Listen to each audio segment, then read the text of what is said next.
Hello everyone, welcome you all complete revision in 9 minutes. तो देखते हैं आज का हिंदू हमसे क्या कहता है।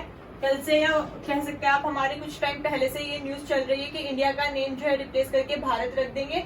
सो बेसिकली जब भी हमारे ऑनरेबल प्रेसिडेंट ऑफ इंडिया जो इनविटेशन लेटर भेजते हैं किसी भी समिट के लिए, सो वो लिखते हैं उसमें प्रेसिडेंट ऑफ इंडिया, लेकिन हमने देखा उसमें प्रेसिडेंट ऑफ भारत लिखा हुआ है। ये सोशल मीडिया पे आप देख सकते हैं, काफी ट्रेंडिंग चल ही रहा है। सो वही है कि Bharat replaces India in G20 invites from president of India की तरफ से वो प्रेसिडेंट ऑफ भारत लिख के भेज रहे हैं। इसका फैक्चुअल पॉइंट जो हम कवर कर लेते हैं कि हमारा आर्टिकल 1 जो है वो बात करता है India that is Bharat is a union of states.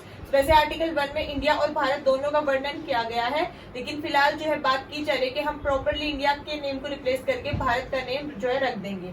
Second हमारे इसी में मैं बता देती हूँ आपको, पहले सेकंड न्यूज कवर करने से पहले के एग्जाम्पल लिखे थे मैंने कि जैसे कि आपको पता है आज जिस कंट्री को हम श्रीलंका बोलते हैं, ब्रिटिशर्स ने उनका नाम सिलोन रखा था 1972 में, लेकिन उन्होंने दोबारा से अपना रीनेम करके श्रीलंका ही रख दिया है।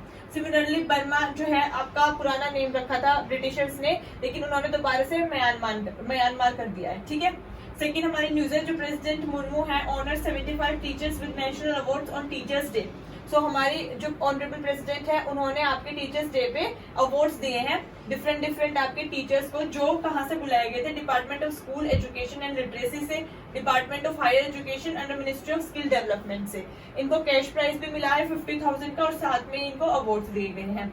लेकिन इसके साथ ही हमारा जो फैक्चुअल पॉइंट है हमें वो जानना जरूरी है, that is doctor Sarvepalli Radhakrishnan ji का जो बर्थडे है वो था आपकी 5 सितंबर को 1962 से हम इसको सेलिब्रेट करते हुए आ रहे हैं, क्योंकि डॉक्टर सर्वपल्ली राधाकृष्णन जी बॉर्न हुए थे इस दिन। ये हमारी कंट्री के फर्स्ट वाइस प्रेसिडेंट थे जो कि 1952 से 62 तक रहे थे, एंड सेकंड हमारे प्रेसिडेंट थे जो कि 1962 से 67 तक रहे थे। ठीक है। 1984 में इनको भारत रत्न अवार्ड भी मिला था और इनकी काफी अचीवमेंट्स, इन्होंने काफी बुक्स लिखी है। सो ये हमारा फैक्चुअल जो न्यूज था ये कि हम 5 सितंबर को एज अ टीचर्स डे क्यों सेलिब्रेट करते हैं। थर्ड हमारी न्यूज है, that is Myanmar won't be allowed to lead ASEAN in 2026 in blow to generals. इसका मतलब ये है कि आपको जो म्यांमार है वो आपके एशियन समिट को होस्ट नहीं कर पाएगा, उसमें नहीं होगा, क्योंकि वहां पे आपको पता है कूप जो है तख्ता पलट हो चुका है, वहां पे प्रॉपरली मिलिट्री रूल चल रहा है। इतना हद तक मिलिट्री रूल चल रहा है कि वहां के म्यांमार के ही मिलिट्री ने अपनी कंट्री के खुद के 4000 मेंबर्स को अराउंड किल भी कर दिया जब वो लोग सड़कों पे आए, क्योंकि उन्हें तख्ता पलट हटाना था।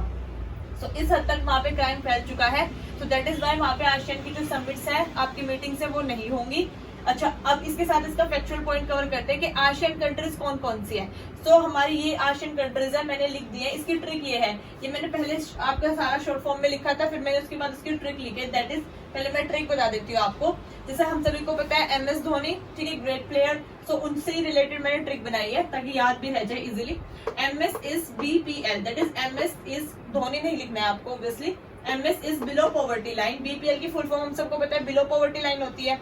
सो MS is below poverty line. So bro, cricket, wicket, ITM। ATM होता है ना, ATM ITM सिमिलर सा है, या फिर आप इंडियन टाइम मेरिडियन भी इसको लर्न कर सकते हैं। सो ये हमारी ट्रिक है वैसे लर्न करने के लिए, that is MS is below poverty line. So bro, cricket, wicket, ITM। लेकिन इसका एक्चुअल मीनिंग क्या रहेगा, दिस इज आपका Malaysia, Singapore, MS Malaysia, Singapore, Bruny, Philippines, Laos, C से आपका कंबोडिया, वियतनाम, देन उसके I से आपका इंडोनेशिया, देन उसके बाद आपका यहाँ पे म्यांमार और थाईलैंड। ठीक है, थाईलैंड एंड म्यांमार। सो ये आपकी 10 कंट्रीज होगी। ट्रिक्स हो गई, MS इज BPL या MS is below poverty line, but BPL की फुल फॉर्म आपको याद रखनी है, Bruny, Philippines and Laos. MS is Malaysia and Singapore. So broke, cricket, wicket. Cricket और विकेट उन्होंने दोनों ब्रोक कर दिए क्योंकि वो बिलो पॉवर्टी लाइन थे। ठीक है, लेकिन हमारे यहाँ पे फुल फॉर्म क्या है, कंबोडिया एंड वियतनाम। और ITM, ATM ITM सिमिलर है, या इंडियन आप इंटरनेशनल टाइम मेरिडियन या इंडियन टाइम मेरिडियन भी लर्न कर सकते हो। सो उससे हमारा जगह इंडोनेशिया, थाईलैंड एंड म्यांमार। ये हमारी एशियन कंट्रीज की ट्रिक हो गई। आई होप आपको अच्छे से समझ आ गया होगा। नेक्स्ट हमारी न्यूज है आज की, that is August services PMI shows momentum sustaining date slower. That is, ये कह रहा है हमारे हर महीने के स्टार्टिंग में PMI इंडेक्स निकलता है, ठीक है, और उसमें हमें बताया जाता है कि हमारा जो सर्विस सेक्टर है वो कितना इंप्रूव किया उस मंथ में, कितना बिजनेसेस ने ग्रो किया। सो बेसिकली स्कोर दिया जाता है। तो जो अभी सितंबर चल रहा है तो अगस्त का स्कोर दिया है, दैट इज 60.1, एंड उससे पहले जुलाई का था 62.3। ऑब्वियसली आपको ये स्कोर याद नहीं रखना है, जस्ट एक आइडिया रहना चाहिए कि अच्छा ऐसे 60 के अराउंड रहता है। मान लो ऑप्शन में वो 600 दे दे तो बहुत ही एब्रप्ट फिगर हो जाएगा ना, बस इसीलिए। ठीक है, ये जो PMI है ये हमारा सर्वे बेस्ड है बिजनेस इंडेक्स, जैसे कि मैंने अभी आपको बताया है। ये हमारा स्पेशली जो सर्विस सेक्टर के लिए निकलता है, different for manufacturing and service sector. इसका मतलब ये मैन्युफैक्चरिंग सेक्टर के लिए अलग निकाला जाएगा और सर्विस सेक्टर के लिए आपका अलग निकाला जाएगा। ठीक है, जो अभी हमारा आया वो सर्विस सेक्टर के लिए आया है। इसका जो स्कोर है अगर वो 50 से ज्यादा रहता है, इट मीन्स वो आपका बहुत ही गुड सर्विस सेक्टर चल रहा है। ठीक है, मोर देन 50 आपका स्कोर दिया जाए तो वो सर्विस सेक्टर आपका काफी अच्छी कंडीशन में है, गुड है, बिजनेस की अपॉर्चुनिटीज इंक्रीज हो रही है, एम्प्लॉयमेंट इंक्रीज हो रहा है। ठीक है, इसको निकालता कौन है? IHS मार्केट आपकी बॉडी है, बहुत ही इंपॉर्टेंट है, ये आपको जरूर लर्न रखनी है। IHS मार्केट बॉडी है जो आपके PMI इंडेक्स को निकालेगी। ठीक है, देन इसी के साथ मैं आपको एक और इंडेक्स बताना चाहती हूँ, that is index of industrial production, IIP भी जिसको बोलते हैं।